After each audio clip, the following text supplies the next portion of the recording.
Dans toute l'Afrique de l'Ouest, il n'y a qu'ici au parc qui a ces lanches en voile.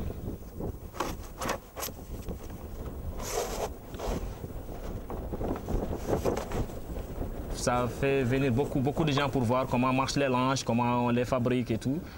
Déjà, tout ça, c'est quelque chose à préserver.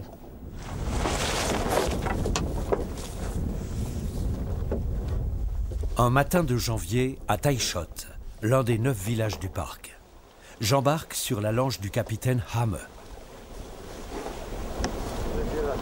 Toutes embarcations motorisées sont interdites. Donc, il n'y a que les bateaux à voile utilisés par les populations résidentes qui sont autorisés à pêcher dans ces 600 000 hectares.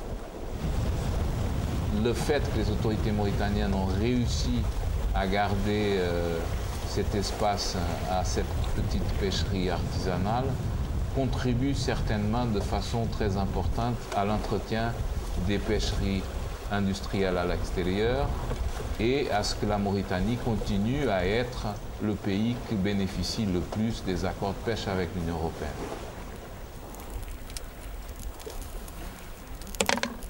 Zaid seconde le capitaine Hammer depuis le début de la saison.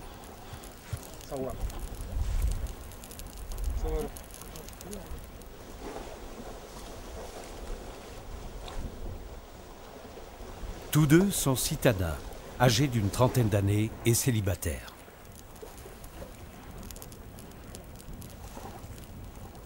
Après 2 heures de navigation sous un vent glacial, Zaid abaisse la voile. Le capitaine scrute la surface des eaux. Il connaît parfaitement le cheminement des mulets lors de leur migration. C'est à côté de ces hauts fonds et de ces vasières que le capitaine décide de jeter l'ancre. Hammer espère bien qu'une fois encore, un banc de mulets passera par là.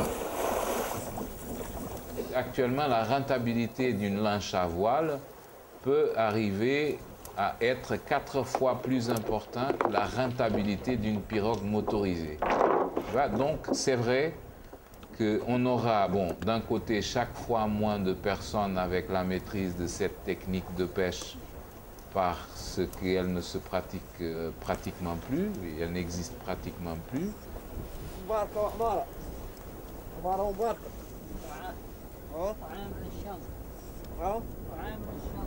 Les gens ont tendance à pêcher chaque fois moins le mulet à pied sur les vasières parce que c'est une pêche qui se pratique en hiver et donc l'eau est très froide en hiver. Donc c'est une activité de pêche difficile, pénible, qui provoque même des problèmes de santé importants. Et donc les gens cherchent d'autres alternatives qui leur permettent de survivre avec moins d'efforts.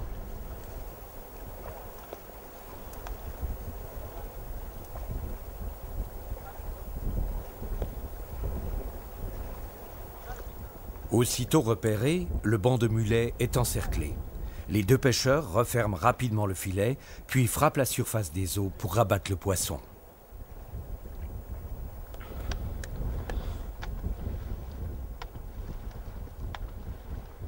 Cette pêche au filet d'épaule se pratique selon des règles strictes, fixées par la direction du parc. En termes de droit, c'est la pêche qui est ouverte pour la population imragana et uniquement pour eux, pas à aucun autre Mauritanien. Et en termes de devoir, c'est de conserver ce territoire-là. Et nous, on les y aide en amenant évidemment des résultats de recherche.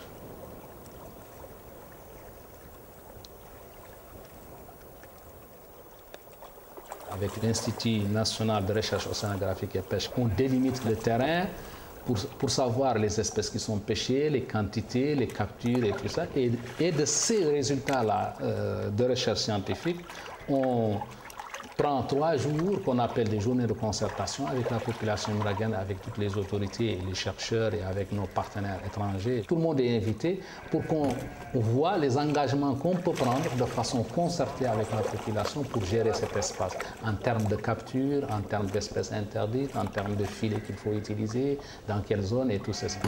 Donc ça, on le fait de façon participative, de façon concertée avec la population. Donc ça devient après, une fois qu'ils prennent l'engagement, ça doit devenir un devoir qu'ils doivent respecter. Pour cette dernière sortie de la saison, la chance est avec eux. Un millet, c'est un poisson saisonnier qui vient dans le mois d'octobre, surtout novembre. C'est un poisson qu'on transforme pour sécher.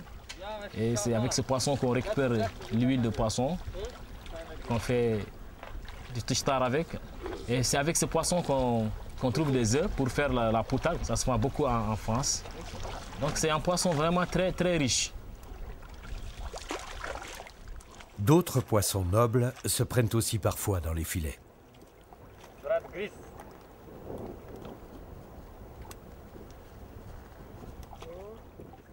Pas de problème pour cette dorade grise, mais pour cette espèce proche de la famille des requins, c'est une espèce protégée que les Imragen rejettent généralement à l'eau, si bien sûr le poisson a une chance de survie.